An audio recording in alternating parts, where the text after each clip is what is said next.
For years, architectural historians in the West appeared to believe that hardly any avant-garde architecture ever got built in the early Soviet Union, concentrating their interests on unbuilt projects and a handful of Moscow buildings by famous names like Konstantin Melnikov and Moisei Ginzburg. They missed out on the fact that entire cities were transformed by Constructivist designers at the end of the 1920s, Kharkiv, Zaporizhia, Novosibirsk, to name a few. Perhaps no city was more transformed than Yekaterinburg, then known as Sverdlovsk after the Bolshevik leader Yakov Sverdlov. Today it has as many constructivist buildings as Moscow or St. Petersburg, but here, it was all built at once, in a much smaller area, so it still defines and dominates the city. Every one of the sometimes strange topologies of the early Soviet state are there. Workers' clubs, dormitories, palaces of culture, communal housing, workers' housing, factories and water towers, all were designed according to the most radical ideas in Europe at the time, with a machine aesthetic being achieved sometimes with very pre-modern means. This walking tour covers the most prominent buildings, mostly in two groups, in the city center, transformed through the Big Sverdlovsk plan at the end of the 1920s, and in the new industrial town of Uralmash on the city's northern edge. Nearly all of the buildings were begun during the first five-year plan of 1928-32, when the Soviet Union first industrialized, at rapid speed and extreme human cost.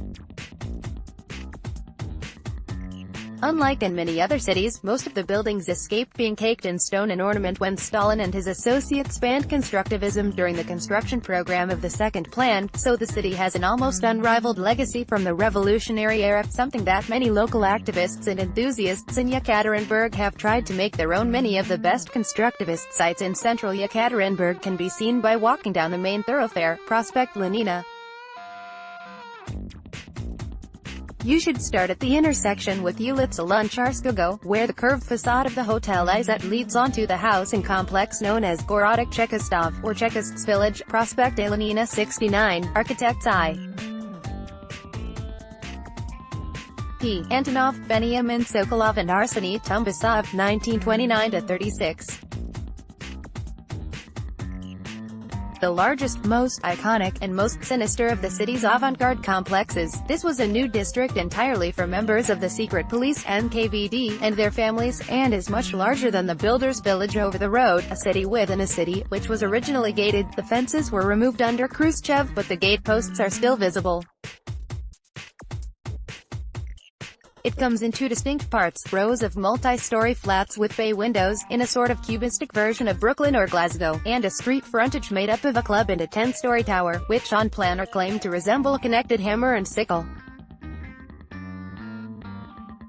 Huge, circular 10-story sickle was originally a communal house for single Chekists. Before being turned into the Hotel Izet after 1956, it was recently used as the headquarters of the Ural Industrial Biennial. The Dzerzhinsky Club, the Hammer, is now the Natural History Museum, but staff will let you in to see the astonishing curved Red Star staircase. The curved ground floor of the Hotel Izet has a Soviet nostalgic factory kitchen restaurant. Opposite the Izet at number 50 is the Workers' Club for the Builders Union, IAKOV Kornfeld, 1929-1933. One of the purest modernist buildings in Yekaterinburg, part of the Builders Village, an integral community for the construction workers who built the new city, complete with schools, leisure centers and parks, an early version of the microdistrict concept popular in the Soviet Union after Stalin. The designer was a Moscow architect, from the Constructivist OSA group, and that training can be seen in the total lack of any historical residues of this gleaming white, highly abstract assemblage of cubes and purist planes. For some years it has been a film studio.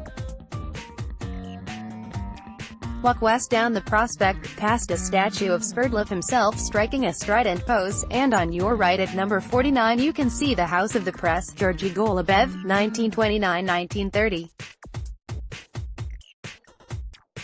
a headquarters for the party press and the Ural Worker newspaper. This is in the curved, ribbon-windowed style pioneered for department stores and print works by Erich Mendelsohn in Weimar, Berlin. He also designed a factory in St. Petersburg, long, horizontal and smooth, whipping dramatically around the street corner. Georgy Golubev was one of an active group of local modernist architects in the city, and later became its city architect.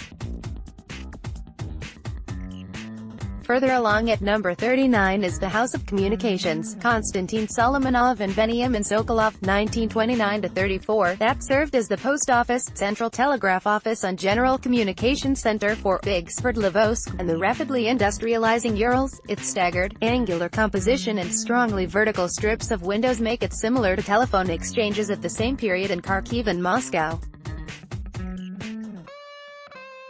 Across the road at number 34, behind the Chapel of St. Catherine, is the Ural State Executive Committee of the Communist Party, or Oblisbalkom, Sergei Zakharov, 1929–33.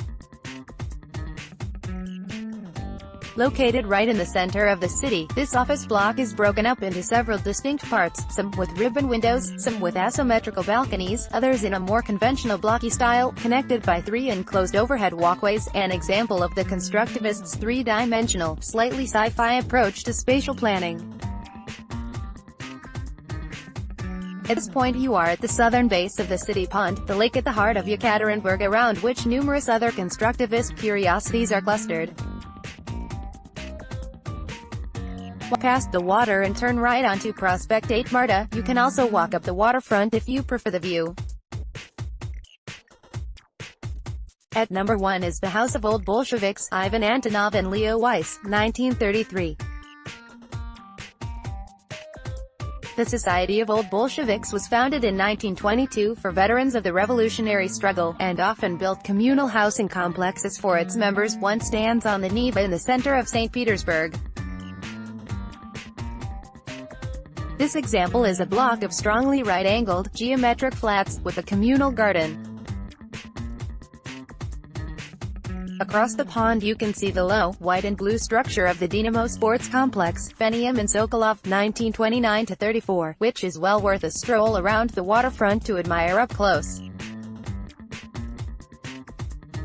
The most enjoyable modernist buildings in Yekaterinburg. These consist of a couple of sports clubs and a stadium, all in icing sugar white rendered concrete, and with lots of the sort of things harder line constructivists would reject for being too decorative, prow-like corners, ship metaphors, Art Deco curves. It occupies most of a peninsula jutting into the city lake, and is a very well-used public space in good weather. Enthusiasts for the building are at the heart of attempts to stop the construction of a retro Tsarist church on an artificial island next to it. Back on the other side of the pond, you can catch the city metro north to the industrial district of Uralmash. From the Plashchad 1905 station on Ulitsa 8 Marta, take the Green Line north 4 stops to Uralmash. Here, walk west down Ulitsa Mashinistroidly to number 19A, the Uralmash Administration Building, Petr Aransky, 1933–35. At the entrance to the factory, this is a very stern, hard-lined modernist building in grey concrete and with plate glass ribbon windows, asymmetrical and angular, framing a statue of the Commissar of Industry, Sergei Orjonikidze. Behind the factory gates is a more modern office block of the same period with a curved glass stairwell in the middle, and a fabulous Brezhnev-era multicolored mosaic, which security guards will not let you photograph.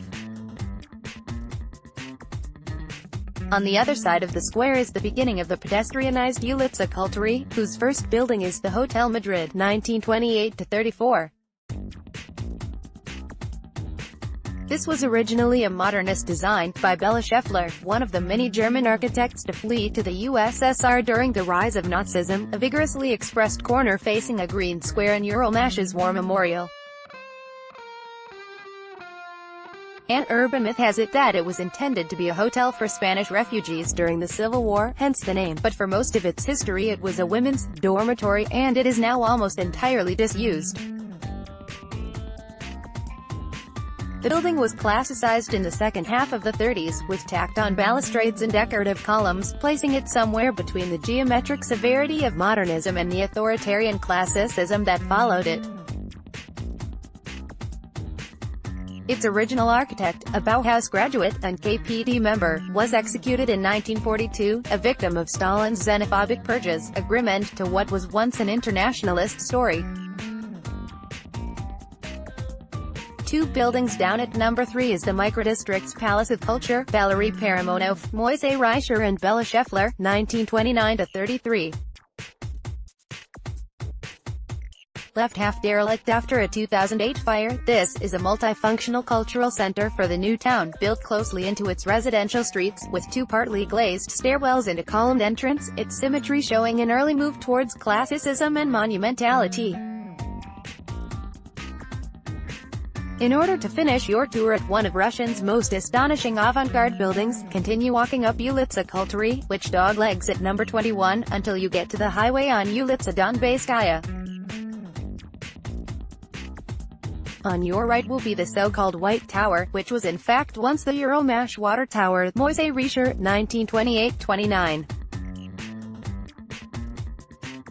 By a member of the local group of Constructivist architects, this striking tower served the new town built around the Urals machine building plant, and is one of the most abstract buildings in the city. Without knowing what it was, you'd assume some sort of futurist control tower, with its cylindrical lookout above spindly concrete stilts.